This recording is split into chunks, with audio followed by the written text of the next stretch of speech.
Hello दोस्तों, welcome. जाकर नहीं इंग्लिश टीचर के सभी एस्पायरेंट का मैं जाकर अली एक बार फिर से स्वागत करता हूं। दोस्तों, आज टेंस से रिलेटेड प्रैक्टिस सेट लेके आए हैं और ये प्रैक्टिस सेट जो है सभी कम्पिटिटिव एग्ज़ाम के लिए बहुत इम्पोर्टेंट है। तो दोस्तों, वीडियो शुरू करने से पहले आपसे रिक्वेस्ट है, यदि हमारे चैनल पर नए हैं तो प्लीज़ चैनल को सब्सक्राइब करें, बेल आइकन प्रेस कर लें जिससे नोटिफिकेशन आपको मिलता रहे। वीडियो अच्छी लगे लाइक करें। ये हमारा व्हाट्सएप नंबर है। आपकी यदि कोई क्वेरी है तो हमें फ़ौरन बताएं। चलिए, बिना किसी देरी के सबसे पहला क्वेश्चन आपकी अपनी स्क्रीन पर। जी हाँ दोस्तों, सबसे पहला क्वेश्चन है, we have come to know that his teacher has died 3 days एगो। तो देखिए, ये पास्ट इंडेफिनिट टेंस है। कौन सा है ये? Past indefinite. ये लास्ट वाला जो पोर्शन है वो पास्ट इंडेफिनिट का है। ठीक है, और पास्ट की बात हो रही है, लेकिन यहाँ ये बी हैव कम, ये प्रेजेंट परफेक्ट है। ठीक है दोस्तों, तो यहाँ हैज़ डाइड जो लिखा है, ये हैज़ डाइड जो लिखा है, इसके स्थान पर हम केवल डाइड लिखेंगे। क्या लिखेंगे? डाइड। ठीक है दोस्तों, क्यों लिखेंगे? क्योंकि यहाँ 3 day एगो, यहाँ पास्ट की बात हो रही है, पास्ट टेंस की बात हो रही है, तो इसलिए यहाँ पर जो वर्ब है इसका वो 3 day एगो है, यानी पास्ट इंडेफिनिट की बात हो रही है, तो पास्ट इंडेफिनिट में सेकंड फॉर्म आती है वर्ब की, इसलिए यहाँ पर डाइड लिखा जाएगा। ठीक है, तो इसका जो राइट आंसर होगा वो हमारा ऑप्शन नंबर सी होगा। क्वेश्चन नंबर 2 पर चलते हैं। When they will find out of solution to this problem they will be awarded a prize। तो कौन से ABCD कौन से पार्ट में हमारे एरर है? देखिए, यहाँ हमारा जो पहला पार्ट ए पार्ट है, इसमें when they will find, ठीक है, तो बिल का यहाँ प्रयोग नहीं होगा। क्यों नहीं होगा? क्योंकि यहाँ इसके जो सबऑर्डिनेट क्लास है वहाँ भी बिल का प्रयोग हुआ है और मेन क्लास में भी इसके बिल का प्रयोग हुआ है। ठीक है, तो मेन क्लास में बिल का प्रयोग किया गया जब हो, तब सबऑर्डिनेट क्लास में हम बिल का प्रयोग नहीं करेंगे। ठीक है, जब मेन क्लास में दोस्तों, जब मेन क्लास में इसके बिल का प्रयोग हुआ है, ठीक है, देखें, जब मेन क्लास में बिल का प्रयोग हुआ है तो सबऑर्डिनेट क्लास जो है हमारा, इसमें हम बिल का प्रयोग नहीं करेंगे। ठीक है, बिल यहाँ से रिमूव कर देंगे, हमारा सेंटेंस जो है वो ठीक हो जाएगा। ठीक है, तो चलिए आगे चलते हैं। तो ए पार्ट में एरर है इसके। तीसरा क्वेश्चन देख लेते हैं। Before the alarm had stopped ringing Kamala had telephoned the police. तो तीसरे में देखना है कि हाँ कौन से पार्ट में एरर है। तो देखिए, यहाँ पर चेक कर लेते हैं। Before the alarm had stop, ठीक है, रिंगिंग कमला। अब देखिए यहाँ पर, यहाँ हैड स्टॉप नहीं लिखा जाएगा, सिर्फ स्टॉप्ड ही लिखा जाएगा। ठीक है, क्योंकि यहाँ भी हैड और यहाँ भी हैड, दो जगह हैड नहीं होगा। ठीक है, ये पहले जो सेंटेंस जो बनेगा वो पास्ट जो पास्ट इंडेफिनिट में बनेगा और उसके बाद में पास्ट परफेक्ट में। ठीक है, तो पास्ट परफेक्ट और पास्ट इंडेफिनिट दोनों साथ में आएंगे, ना कि दोनों जगह पास्ट परफेक्ट। ठीक है,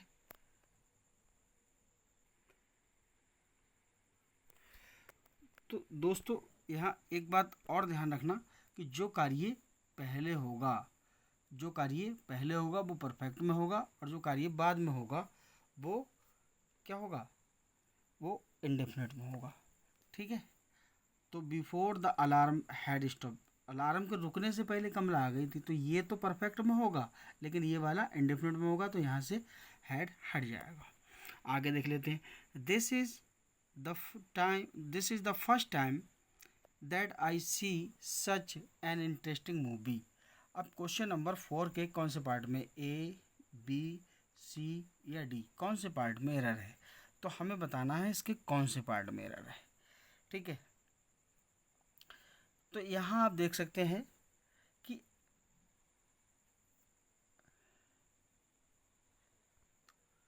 तो यहाँ दोस्तों, this is the first time that I see, तो ये जो यहाँ लिखा है दैट आई सी की जगह पे लिखा जाएगा आई हैव सीन। ठीक है, क्या लिखा जाएगा यहाँ पर, आई हैव सीन।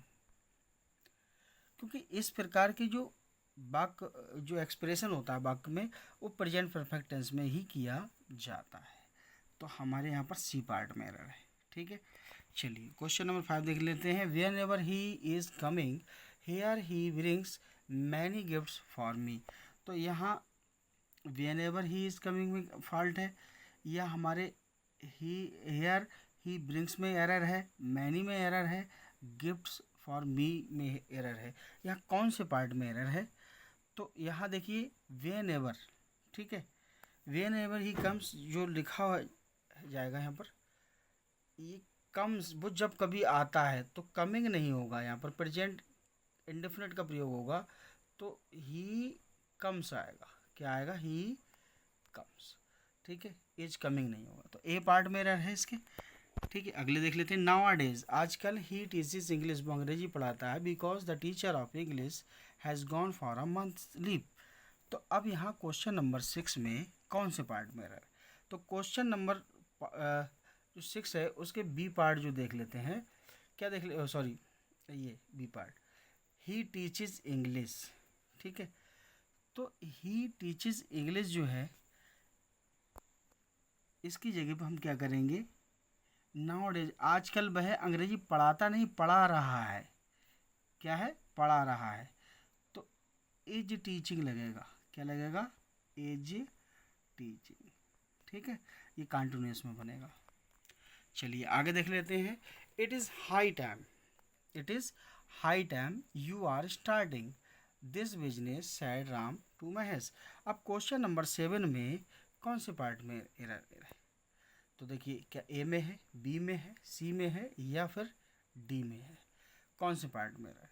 तो जी हाँ फ्रेंड, क्वेश्चन नंबर जो 7 है, इट इज़ हाई टाइम, तो ये जो है यू आर स्टार्टिंग, यहाँ यू आर स्टार्टिंग नहीं होगा क्योंकि ये लिखा है ना राम सेट।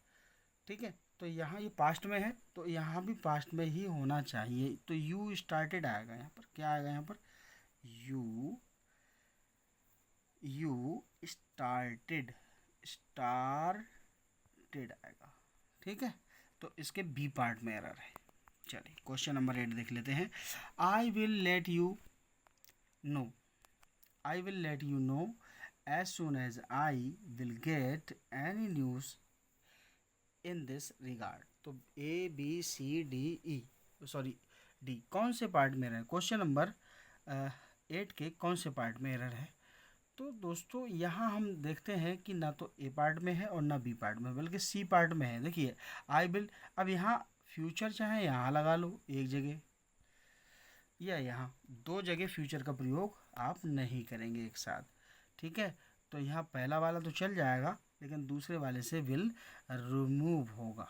ठीक है, यहाँ विल नहीं लगेगा, सिर्फ गेट ही रहेगा, तो सी पार्ट में एरर है। ठीक है, चलिए क्वेश्चन नंबर 9 देख लेते हैं। When I will cross 50 my wife cross 45।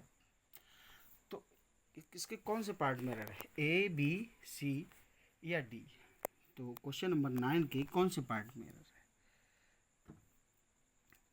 देखिए, व्हेन आई विल क्रॉस 50। ठीक है, तो अब यहाँ देखिए बिल नहीं आएगा यहाँ पर, आई क्रॉस 50। ठीक है, आई क्रॉस 50, मैं 50 पार करता हूँ। ठीक है, मैं 50 पार करता हूँ। ठीक है, तो मेरी बीवी 50 पार 45 पार करती है, तो यहाँ बिल नहीं आएगा। ठीक है, अच्छा, the secret of his good health lies in the fact that he is getting up early and goes to bed early. तो यहाँ क्वेश्चन नंबर 10 में कौन से पार्ट में एरर है? तो क्या ए में है, बी में है, या सी पार्ट में है, या डी पार्ट में? जी हाँ दोस्तों, इसके सी पार्ट में एरर है। इसके सी पार्ट में, ही गेट्स अप यहाँ गेटिंग जो लिखा है यहाँ पर गेट्स अप लिखा हो जाएगा। क्या लिखा जाएगा यहाँ पर? गेट्स, ठीक है, इज गेटिंग नहीं लिखा जाएगा, गेट्स अप लिखा जाएगा। ठीक है, चलिए क्वेश्चन नंबर 11 को देख लेते हैं। When you will find a solution to his problem you will be able to get this project। तो यहाँ कौन से पार्ट में एरर है दोस्तों? अभी आपको बताना है इसके कौन से पार्ट में एरर है। तो दोस्तों यहाँ जो होगा वो बिल हमें डिलीट करना होगा।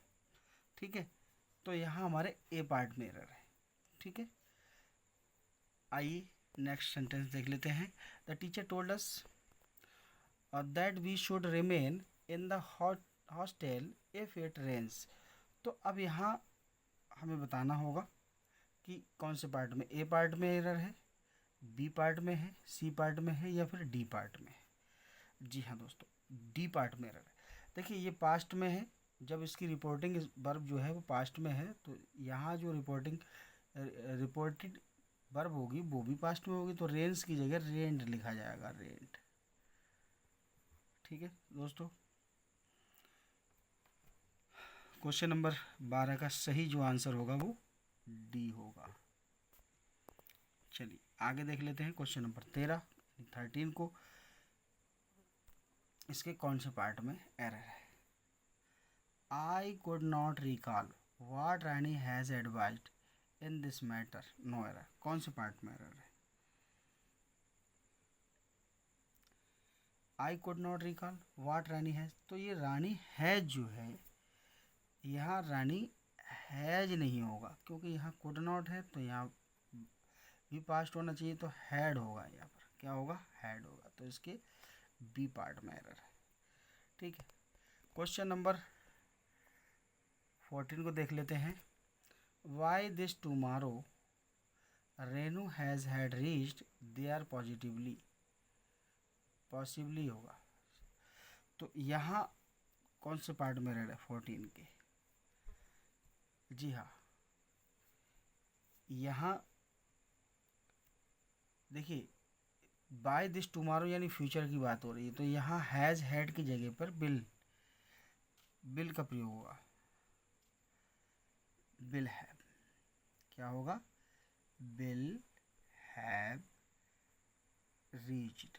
ठीक है, इसके बी पार्ट में एरर है। Question number 15। I will inform you as I will get any news about this. तो इसके कौन से पार्ट में एरर है जी? तो देखिए ये बिल जो है यहाँ से रिमूव होगा। ठीक है, ये कंडीशनल सेंटेंस है। क्या है ये? कंडीशनल सेंटेंस है, तो हम यहाँ से क्या करेंगे? बिल को रिमूव कर देंगे। ठीक है, क्योंकि इफ, जी हाँ यहाँ इफ होगा पहले, if I inform as you. ठीक है, तो यहाँ से हम, सॉरी एक मिनट, देखिए I will inform you as soon as I will get any news, sorry. तो यहाँ ये जो बिल है ये रिमूव होगा। जी हाँ, इसके सी पार्ट में एरर। ठीक है, क्योंकि as soon as, when, after, before it, इसके बाद में फ्यूचर टेंस का प्रयोग नहीं किया जाता है। ठीक है, एज सुन एज जो है इसके बाद फ्यूचर का प्रयोग बिल्कुल हम नहीं करेंगे।